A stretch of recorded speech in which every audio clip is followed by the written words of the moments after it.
Kështu fillon shpesh një ditë në fshatin Llabunishtës Drugës. Pluri dhe lëkundja e tokës janë pasojë e shpërthimeve në gurorët e afërta. Banorët të fshatit Llabunisht për gati 4 muaj po protestojnë për ndërprerjen e punimeve të gurorëve, të cilët sipas tyre po shkaktojnë probleme të shumta shëndetësore.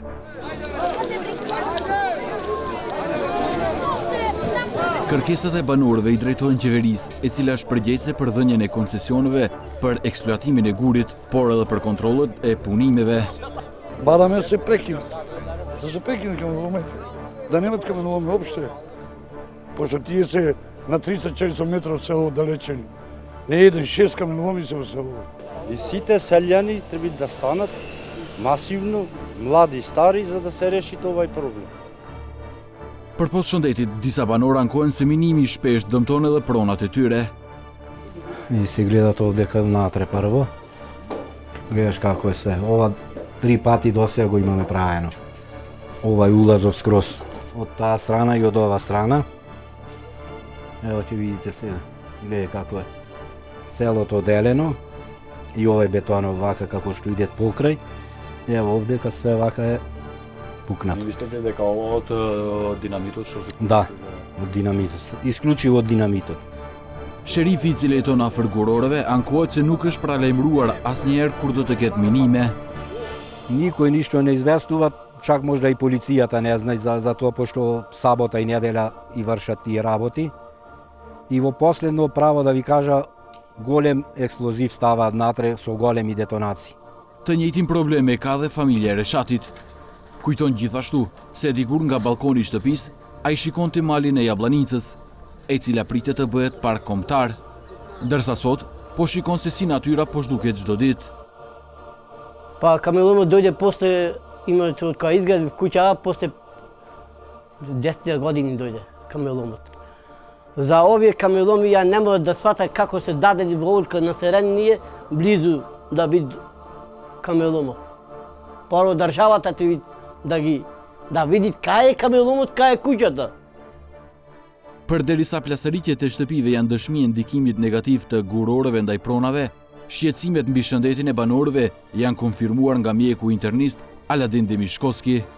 Драматично е зголемен бројот на малигни заболувања, посебно на белите дробови, на респираторните патишта. Драматично расте бројот на малигни заболувања на гастроинтестиналниот систем, значи посебно на дебело црево, панкреас, еве веќе и желудник се зголемува, бидејќи самите материи што се произведуваат, значи од ископувањето на тие минерални суровини, кои се присутни во таа прашања, Бог знае што состав има. Али генерално се минерални суровини кои не се разлагаат во организмот, се таложат и не знаеме више какви ефекти ќе постигнат врз здравјето на луѓето и што е уште, значи, подраматично, ненормално зголемен пораст на алергиските заболувања на дишните патишта. 360 gradë arriti të kontaktoj me shumicën e koncesionerëve. Pothuajse të gjithë flisnin vetëm jo zyrtarisht, disa që nuk ishin problem për fshatin sepse ishin larg, të tjerët se revolta ishte nxitur nga fakti se koncesionerët nuk ishin nga Llabunishta, po nga diku tjetër. Të tjerët pohojnë se në përputhje me të gjitha rregulloret dhe dëshirojnë të merren vesh me banorët ballë për ballë.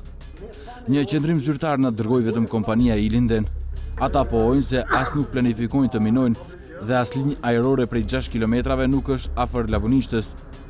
Përkundërzi, ata deri tani kanë marrë mbështetje nga Llabunishta dhe fshati më i afërt deri në objektin e tyre është Jabllanica.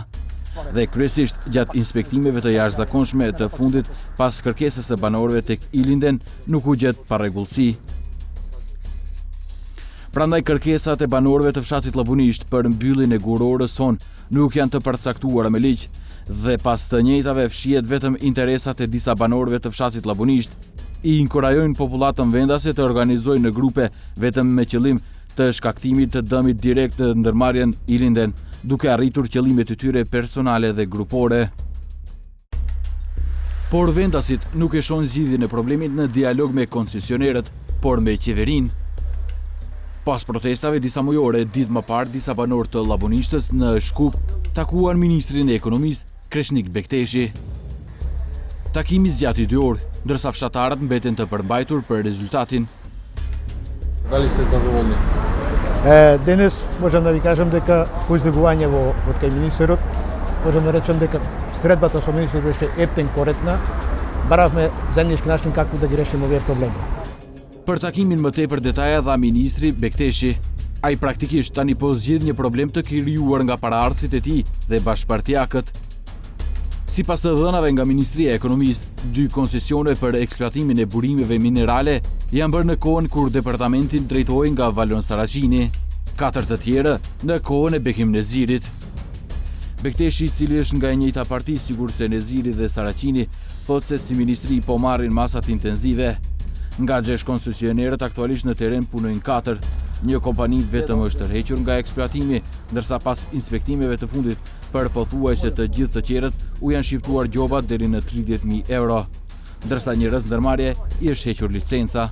Më vetëm se e kemi shkëput kontratën me njërin nga koncesionerët, ku edhe është konstatuar shkelje e kontratës cilën ai koncesioneri ka pas me Ministrinë e Ekonomisë dhe nuk kanë përmbush obligimet të dala nga ajo kontratë dhe në bazë të informacioneve të cilat i ka marrë nga Inspektorati Teknik, pothuajse të gjithë koncesionerët kanë marrë dënimet apo gjobat e duhura ku janë vrejt konstatim pa rregullsi gjatë punimit, por nuk është ajo bazë për shkëputjen e kontratës.